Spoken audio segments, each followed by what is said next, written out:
Imagine stepping off a rattling stagecoach into a town that barely looks like it belongs on a map. A few wooden buildings line the main street, dust blows across the road, and maybe 200 souls call this place home. And yet right there, wedged between a saloon and a general store, you often find something unexpected. A newspaper office, ink-stained and buzzing with life. On the surface, it doesn't make sense. Newspapers require presses, paper, skilled typesetters, and constant production. They need readers who can pay for subscriptions, advertisers who buy space, and a steady flow of news. How could settlements still struggling for food and water also sustain a press?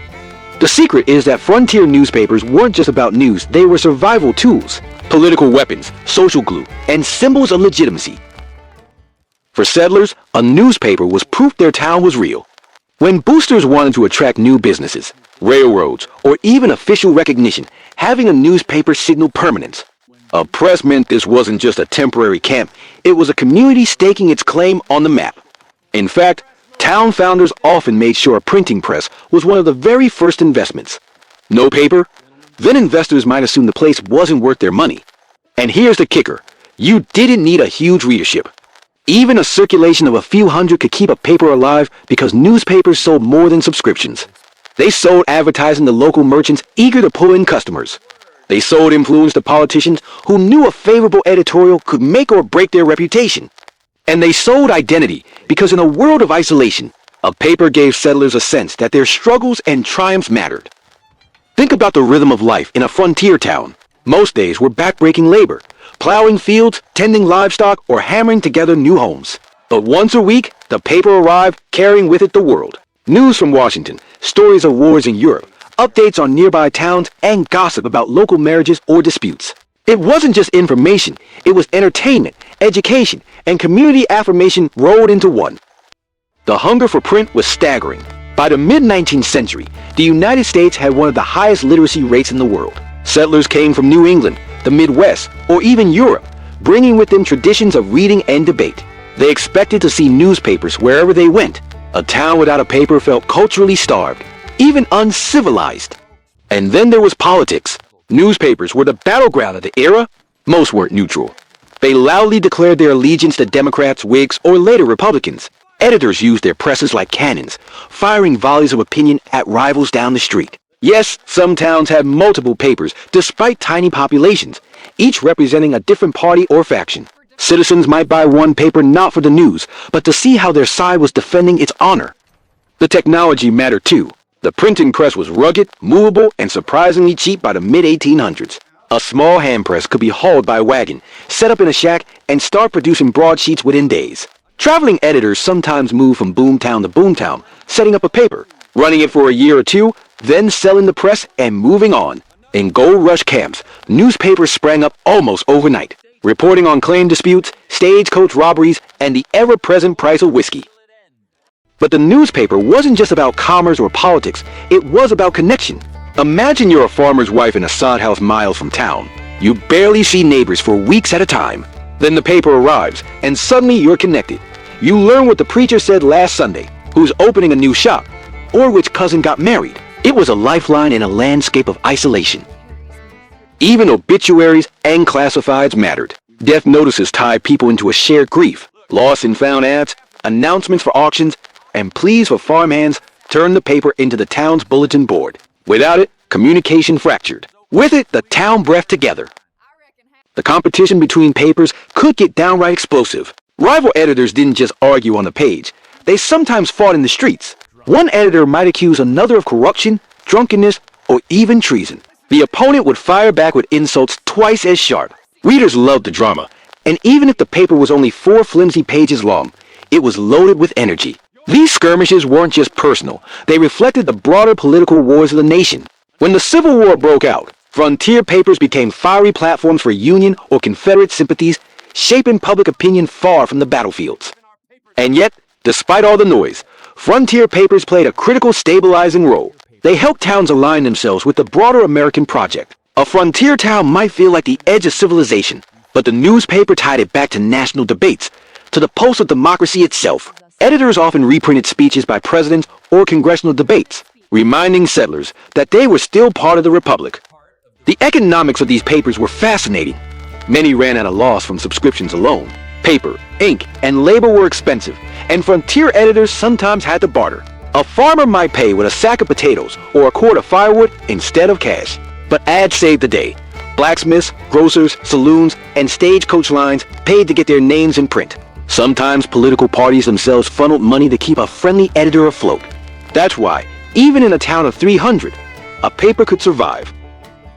And if you're picturing serious, sober sheets of dense text, think again. Frontier papers love humor, tall tales, and satire. They mix hard news with gossip, poetry, serialized adventure stories, and even medical advice.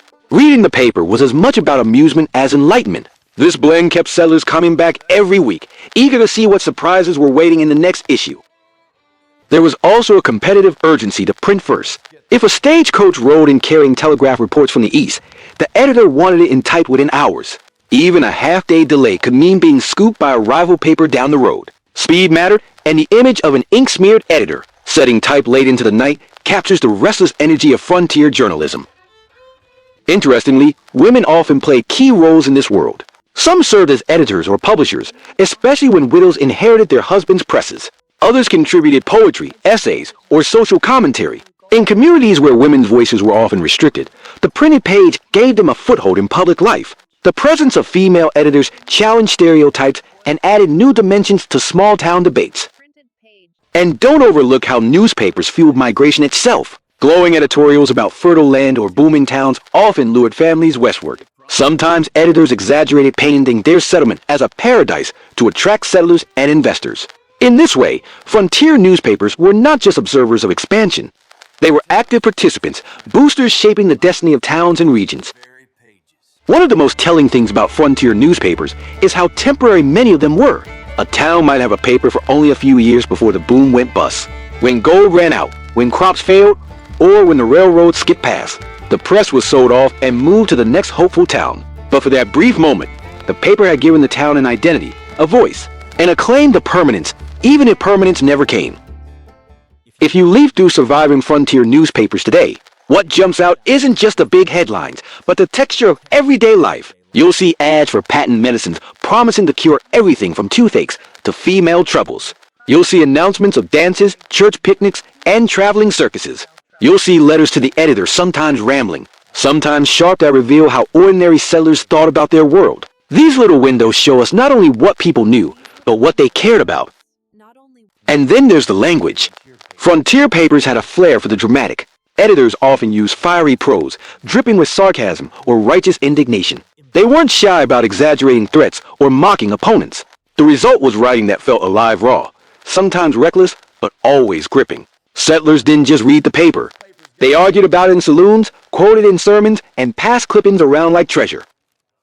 The role of newspapers in justice is another overlooked story. In towns without strong courts or sheriffs, the press sometimes acted as a moral tribunal. Editors named and shamed accused horse thieves, wife-beaters, or swindlers. While this could be unfair, and at times dangerous, it also reflected the community's hunger for accountability. A bad reputation printed in black ink could stick for years, long after the crime was forgotten. But newspapers weren't always forces of good. Just as they could knit communities together, they could also inflame divisions. Editors often spread rumors, printed racist caricatures, or stirred up hostility toward Native Americans, immigrants, or rival towns. The same press that boosted civic pride could weaponize fear and prejudice. It's a reminder that frontier newspapers were human institutions, reflecting both the aspirations and the dark flaws of their era. Still, the sheer scale of the newspaper boom is astonishing. By the late 1800s, the United States had thousands of local papers, more than any other country on earth. Even as big city dailies like the New York Times and the Chicago Tribune grew in stature, the heartbeat of American journalism remained local. A reader in Dodge City, Kansas, wasn't just reading about Wall Street or Washington. He was reading about the neighbor who opened a new saloon, or the preacher who gave a fiery sermon on temperance. That local heartbeat mattered more than distant headlines. It's worth remembering how fragile this enterprise was. Fires often destroyed newspaper offices, since wooden buildings and kerosene lamps were a dangerous combination. Paper shortages could shut down a press for weeks. Hostile mobs sometimes attacked editors whose opinions went too far. And yet, like prairie grass after a fire, newspapers kept springing back. If one press went silent, another would soon cling to life.